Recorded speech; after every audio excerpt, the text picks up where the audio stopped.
Bienvenue sur Top Invest, la chaîne des tops d'investissement. Ici, on parle essentiellement d'entreprises de qualité. Avons-nous une opportunité d'investissement sur S2I? C'est la question à laquelle on va essayer de répondre en se basant sur l'état financier de la compagnie. Je rappelle que ceci représente uniquement mon point de vue et non un conseil d'investissement. Et comme d'habitude, je me réserve le droit de me tromper. Même pas, je me réserve le droit de me tromper. OK? C'est à peu près la troisième vidéo sur S2I. Vous savez que c'est une entreprise qu'on aimait bien quantitativement. OK? Et j'ai découvert aujourd'hui à quoi ça... S2I, ça veut dire quoi? Société pour l'informatique industrielle. OK? Mais on va l'abréger toujours, on va toujours l'appeler ici S2I, ok? Donc, on va juste faire une mise à jour assez rapide ici de la dernière vidéo datée du mois de mars ici. Donc, vous pouvez aller en tapant S2I Top Invest, vous allez retrouver la vidéo en question, ok? Donc, on va assez rapidement ici. En termes de revenus, on a une croissance de revenus très bien ici. Maintenant, à vous de voir la croissance provient de quoi? Acquisition, manière organique et qu'est-ce que le management pense par rapport aux perspectives de croissance future? Ensuite, on regarde la marge brute. Est-ce qu'elle est stable avant d'être croissante? Ici, on constate que sur les 10 dernières années, on a des marges brutes d'abord qui sont stables et présentement, on a des marges brutes à peu près à 20% jusqu'au mois de mars 2023 parce que je rappelle que c'est une compagnie européenne. Généralement, les compagnies européennes ici vont publier les résultats complets ici au deuxième et au quatrième trimestre. Entre les deux, ici, on n'a que l'information par rapport au chiffre d'affaires. Il me semble qu'elle a publié ses résultats financiers dernièrement ici. Voilà, pas grand-chose à ajouter ici. Donc, les résultats complets seront présenté, je pense bien, à la fin, à la fin de enfin, quand je dis la fin de l'année, au quatrième trimestre. OK? Donc, dépendamment ici du trimestre, son trimestre de publication ici, je pense que c'est à peu près comme toutes les autres entités ici. D'accord? Donc, les prochains résultats ici, c'est le 8 décembre? Ah ouais? OK, bon, on verra. Dans tous les cas de figure, on continue ici. Il me semble qu'elle a publié des résultats dernièrement. Donc, dans tous les cas de figure, ce n'est pas plus grave que ça.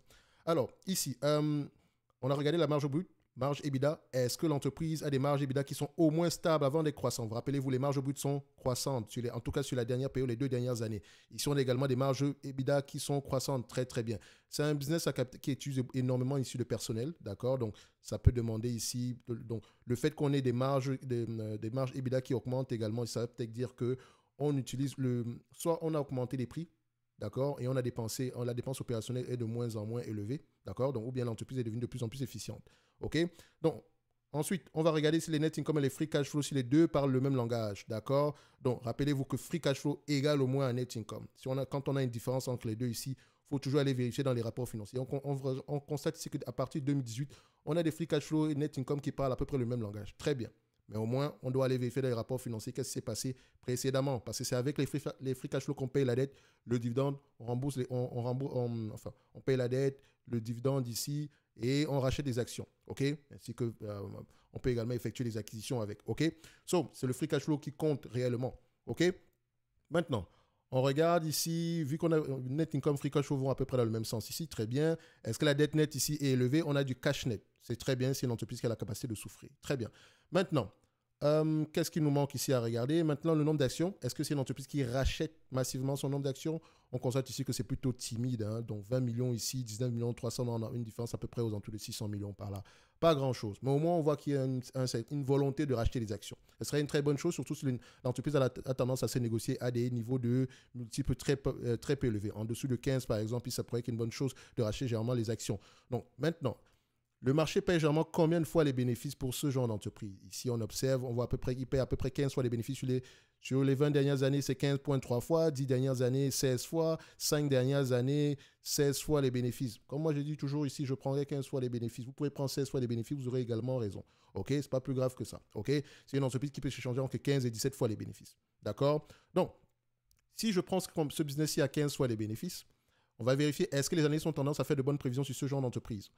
Sur une période ici de 2 ans, quand on regarde par rapport au bénéfice net ajusté ici, on a à peu près 90% du temps ici, ils ont raison, très bien. Ce qui veut dire qu'on me demande de payer en date d'aujourd'hui. Donc, je précise juste qu'elle publie ses résultats financiers généralement ici au mois de décembre, au mois de mars 2024. Donc, son année fiscale se termine au mois de mars, d'accord? Donc, les résultats qu'on a présentement ici datent du mois de mars 2024. Entre-temps, on a sans doute eu le premier trimestre et peut-être même également le deuxième trimestre. Donc, il nous manque ici un semestre, par exemple, pour cette compagnie-ci, pour pouvoir bien faire... Enfin, ce qu'on va faire ici aujourd'hui, ça ne dérange pas plus que ça, ok, mais juste pour information, d'accord? Ici, qu'est-ce qui nous manque? Voilà, on avait pris à 15 fois les bénéfices, n'est-ce pas? 15 fois les bénéfices, ça veut dire que si l'entreprise c'est une négociation, on me demande de payer en date d'aujourd'hui 52 €, j'arrondis bien sûr, je ne sais pas combien c'est change aujourd'hui, 52 €, on me demande de payer 52 €, un business qui pourrait me rapporter 4,39 € d'ici 2026. Ça représente à peu près un rendement sur coût de combien? À peu près de 8,44%, ce qui n'est pas mal. OK? Rappelez-vous que c'est changeant à 15 fois les bénéfices. 15 fois les bénéfices ici, rappelez-vous, c'est un rendement sur coût d'à peu près 6,66%. C'est-à-dire que quand j'achète une entreprise à 15 fois les bénéfices, si elle me distribue la totalité des bénéfices nets en dividendes, j'aurai un rendement de 6,66%. Et quand j'achète une entreprise ici si j'achète une entreprise ici à 52 dollars alors qu'elle devrait me reverser à peu près d'ici 2026, d'accord, 4,40 €, d'accord, ça représente un rendement d'à peu près 8% par là, d'accord. Et vous savez qu'on recherche généralement une entreprise qui pourrait nous reverser à peu près du 8%, sinon plus que ça, d'accord.